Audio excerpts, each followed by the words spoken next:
Salut, ça va vous? J'avais envie de vous proposer une petite réalisation facile et utile. Le sac à dos pochon, modèle très facile donc, qui grâce à l'utilisation de tissu imperméable devient le sac de piscine idéal.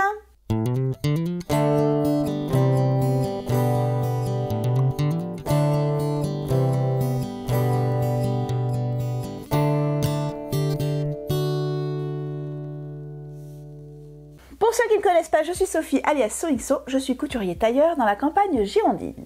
Si vous avez des enfants ou des petits-enfants qui vont à la piscine sur le temps scolaire, vous savez qu'il faut qu'ils emportent leurs affaires de piscine.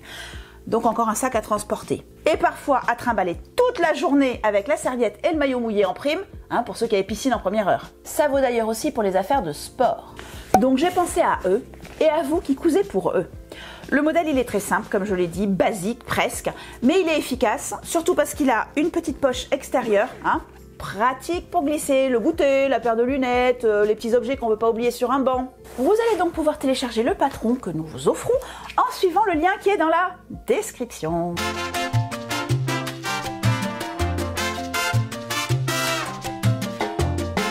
J'ai essayé de le compacter ce patron pour que toutes les pièces rentrent dans le moins de feuilles possible. Comme d'habitude, une fois téléchargé et imprimé, vous allez pouvoir assembler les feuilles. Il suffit de couper deux bordures, par exemple toutes les bordures gauches et toutes les bordures basses, et ensuite de se référer au puzzle que je vous ai mis en première page pour les positionner. Et en même temps, maintenant j'ai changé de système de numérotation pour mes patrons. J'utilise un système de lettres et de chiffres, et en fait tout simplement les lettres correspondent aux rangées et les chiffres aux colonnes. Donc on va avoir A1, A2, A3, A4, je sais pas combien, puis en dessous B1, B2, B3, etc. Donc je pense qu'avec ça, il ne devrait plus y avoir trop de place pour l'erreur. Pour les découpes, tout est indiqué sur les pièces de patron, donc les découpes à faire, combien de fois dans quel tissu, le droit fil avec le sens de lecture, pour pas se retrouver encore une fois avec des motifs à l'envers, donc la flèche montre vers le bas de la pièce de patron. Vous allez retrouver également quelques crans. Alors sur ce patron-ci, il y en a à peine, il y en a juste sur la pièce, une pièce du fond. Et vous allez trouver également les marges de couture parce qu'elles sont incluses, donc elles sont matérialisées par les petits pointillés. Allez, au boulot!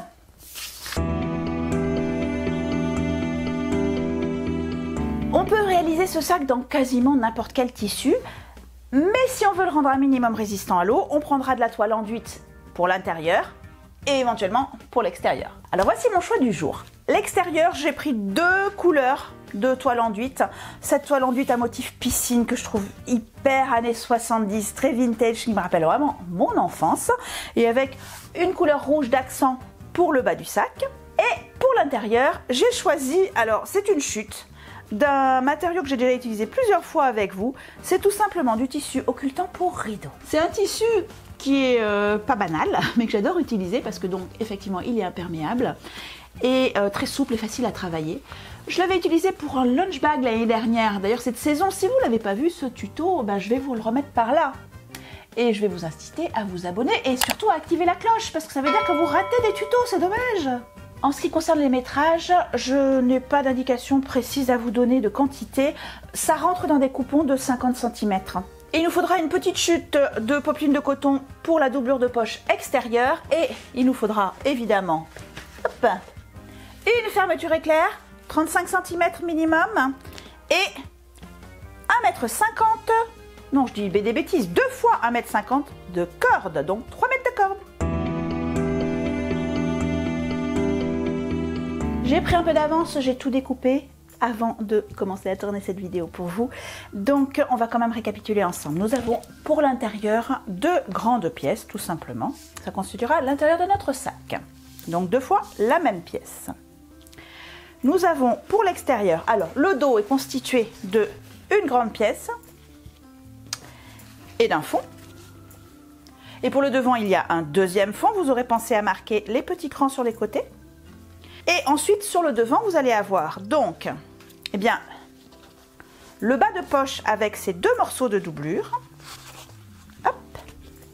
Je les positionne comme ça pour que vous ayez un petit peu l'idée de ce que ça va donner. Le haut de poche, les deux côtés qui vont permettre de reconstituer donc une pièce qui sera identique au dos. Et enfin, deux pièces qui nous serviront pour faire les coulisses et une pièce comme ceci qu'on va plier, couper en deux pour avoir les deux passants.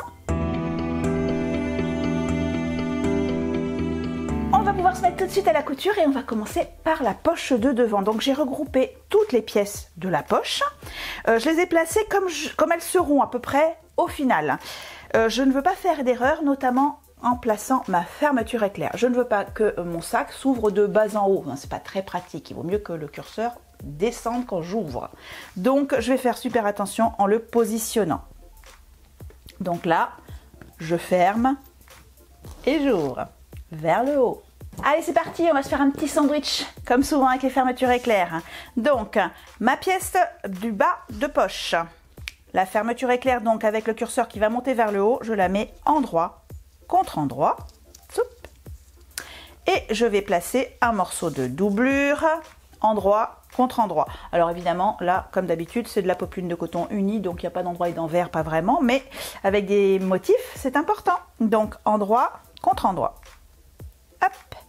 Donc je vais les positionner comme ceci et je vais, comme j'utilise de la toile andite, épingler avec des pinces. Le reste, je le mets de côté, on en a besoin ensuite. Donc une doublure, ma fermeture éclair et mon extérieur. J'essaie d'être bien en face. Et c'est parti. Donc on va piquer à 1 cm à peu près du bord avec un point d'arrêt au début et à la fin. On commence par installer le pied à fermeture à glissière. On l'installe côté gauche.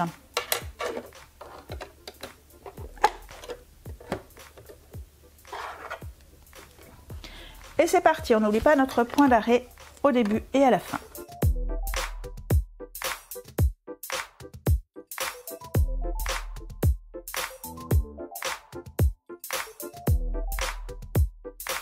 Et maintenant, on va tout simplement retourner sur l'endroit et faire notre surpiqûre ici, de bord en bord. Et cette fois, on va allonger le point à 4 mm de long. On fait toujours ça pour les surpiqûres.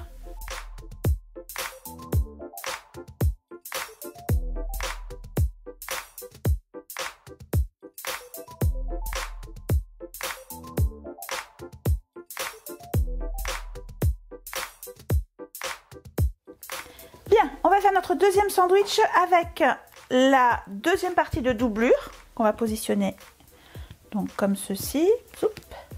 Donc endroit de la doublure contre l'envers de la fermeture éclair. Et on va venir positionner le dessus de poche endroit contre endroit.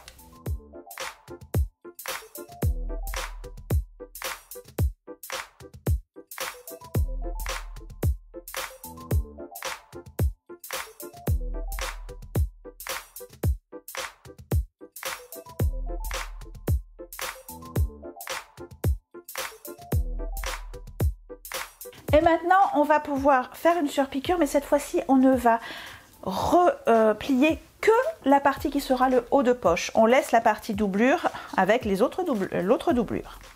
Hop, voilà, on va replier ici et on va venir surpiquer.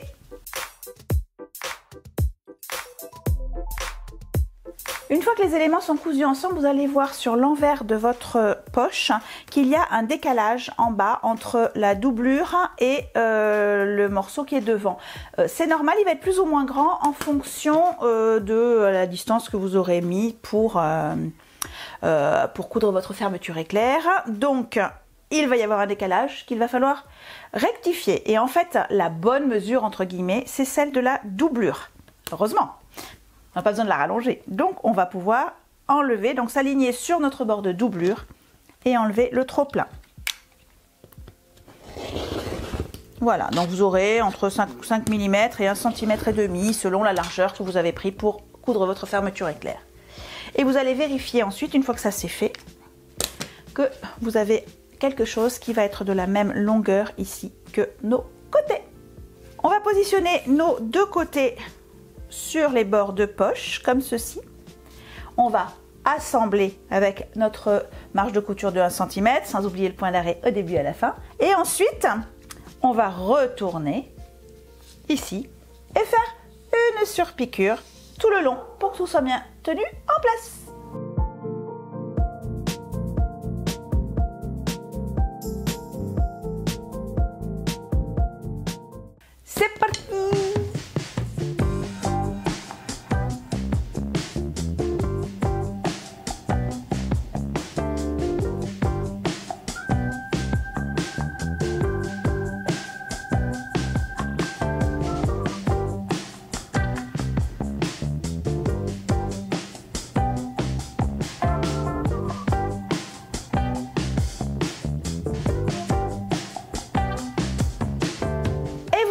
vient de reconstituer le panneau qui correspond au dos. Wow. Donc on a un devant et un dos identiques.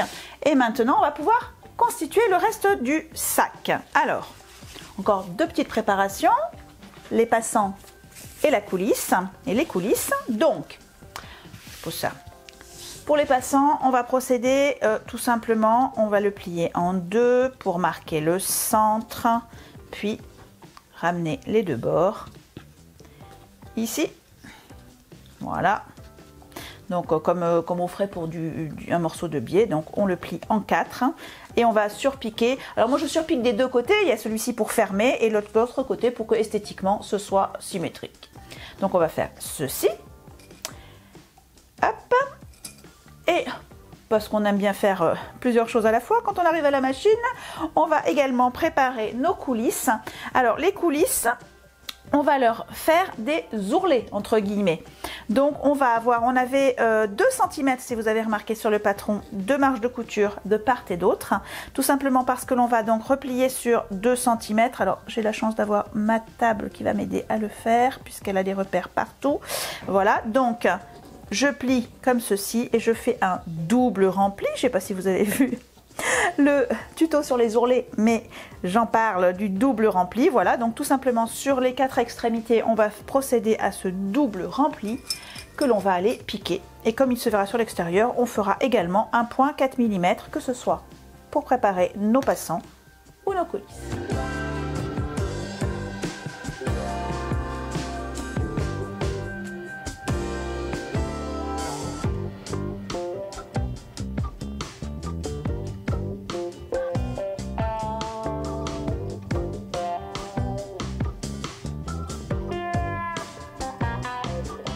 Alors, je vais faire quelques marquages pour pouvoir positionner les pièces bien comme il faut les unes par rapport aux autres. Déjà, celle-ci, je vais la couper en deux.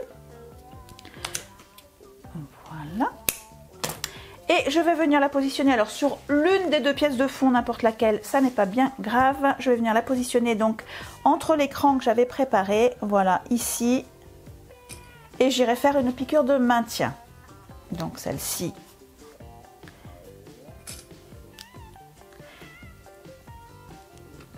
Voilà, je rappelle, une piqûre de maintien, c'est tout simplement une piqûre qui sera dans la marge de couture, par exemple à 5 mm du bord, pour les solidariser, pour que j'ai plus à m'en préoccuper après. Donc il y a celle-ci que je vais avoir à préparer en piqûre de maintien, et il y a également les coulisses que je vais positionner sur les hauts de mes devant et dos. Donc sur le dos, je cherche son centre, le centre du dos, hop, je le marque d'un petit triangle. Voilà, je vais faire la même chose. Donc elle, je vais la plier. Voilà, ça fera donc ma coulisse. Alors c'est pas facile parce que j'ai choisi de prendre de la toile enduite qui n'aime pas le fer à repasser, mais au doigt, je peux quand même la marquer un peu. Et surtout, je vais marquer son centre. Ici. Hop. Et pareil, donc je vais venir l'épingler en partant du centre.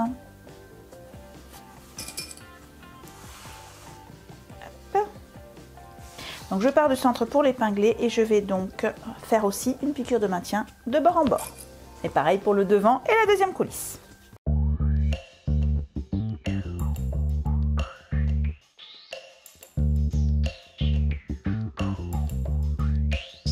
on retourne à la machine.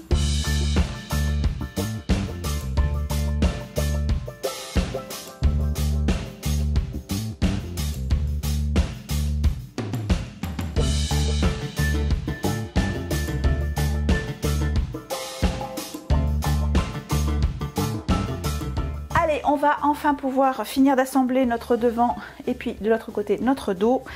Donc comme on l'a fait tout à l'heure pour les côtés, on va d'abord assembler endroit contre endroit ici à 1 cm du bord avec un point d'arrêt début fin, puis revenir comme ceci et faire une surpiqûre en couchant les marges de couture vers le fond.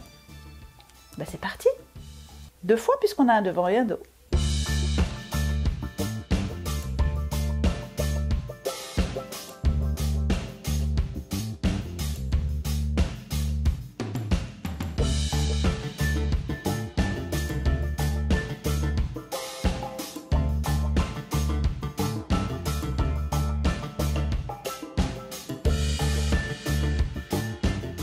Bon alors là maintenant on passe vraiment au montage du sac, donc ça va aller assez rapidement. On va tout simplement, comme pour tout ce type de forme de patron, hein, avec un fond plat pour des panières, plein de choses comme ça. On va donc commencer par monter endroit contre endroit les deux éléments, en cousant les côtés et le fond. Donc la même chose pour l'extérieur, endroit contre endroit. On va être cependant vigilant à deux choses quand on va faire ceci. Sur la partie extérieure, on va prendre vraiment en compte cette ligne-là. Ce sera beaucoup plus joli si c'est bien aligné. Donc on va vraiment bien les aligner au moment d'épingler ou de pincer. Bien sûr, on va épingler tout le reste. Et sur cet endroit-là, on va penser à se laisser un espace qui nous permettra ensuite de tout retourner sur l'envers, sur l'endroit justement tout à l'heure. Donc, je me laisse ici un espace de retournement sur le fond de ma doublure. Voilà. Et sinon, pour le reste, donc, côté, on ne coupe pas les coins et fond. Allez, ben, allons-y.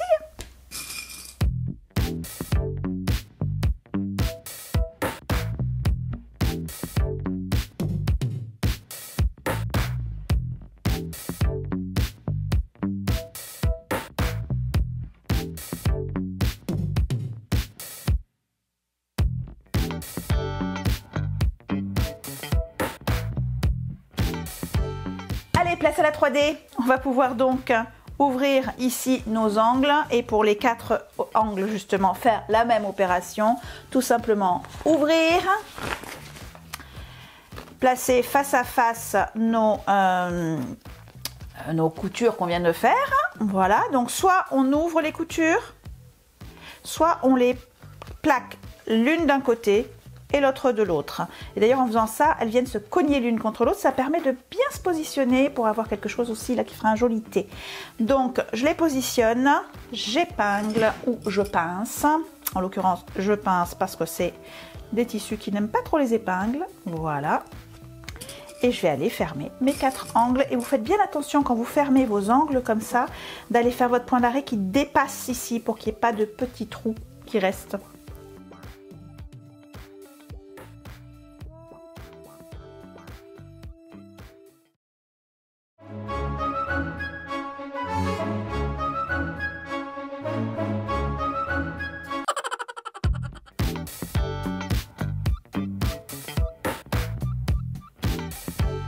Je vais me débarrasser de ces bouts de fermeture en trop qui ne servent à rien, pas avec les ciseaux à tissu, hein, avec des ciseaux à bricolage on va dire, hein, ou à papier.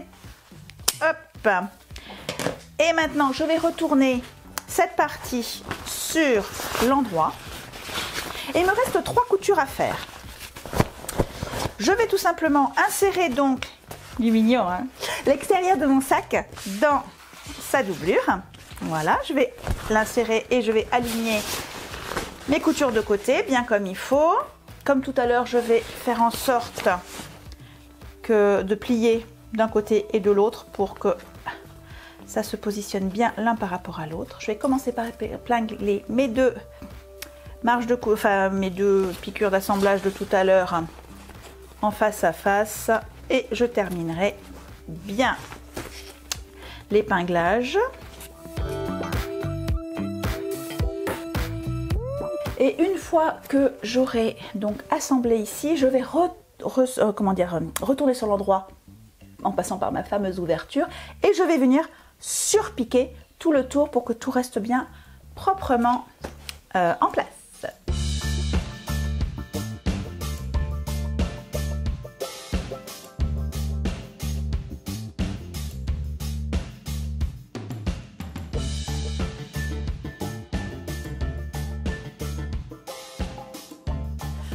Et tant qu'on est à la machine, on en profite pour faire un dernier petit coup de couture. On va fermer le fond, hein, avec un point nervure, c'est-à-dire qu'on va plier bord à bord et on va venir piquer à la machine les deux morceaux ensemble. Ça ne se verra pas, c'est au fond du sac.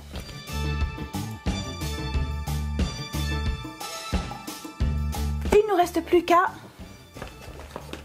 insérer nos cordelettes. Alors pour cela, donc j'ai 3 mètres de cordon. Je vais le recouper en 2 fois Ah non, j'ai dit neuneux. Oups.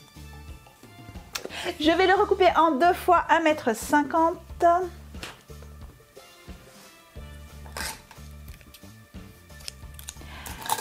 Et je vais utiliser un passe-lacet parce que ça va me faciliter la vie si vous n'en avez pas. Une épingle à nourrice, bien sûr, fera bien la blague. Alors, et de ne pas me tromper parce que je me trompe tout le temps quand je fais ce genre de montage. On va l'insérer d'un côté et le refaire passer dans l'autre.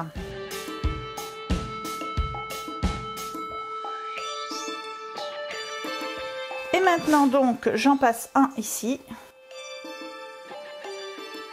Et je les noue ensemble.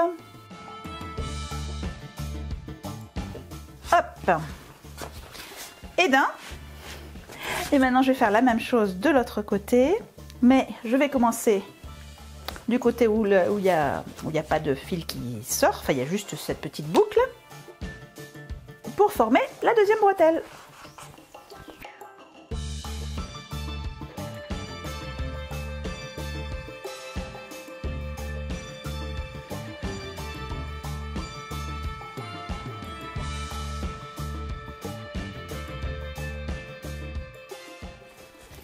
Et voilà les amis, un sac de piscine ou un sac à dos, un sac de sport, bien évidemment avec ce même principe. Si vous n'utilisez que la pièce intérieure, vous pouvez faire un intérieur-extérieur sans aucune poche, sans rien du tout, ça va aller très vite. Vous pouvez mettre des poches de deux côtés, vous pouvez vous amuser, hein, évidemment. Une fois que vous avez compris le principe, comme d'habitude, vous pouvez utiliser le même patron en changeant sa taille.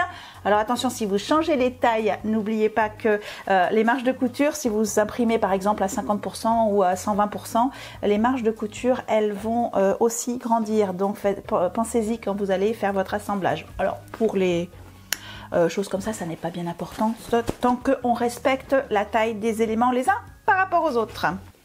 Bref.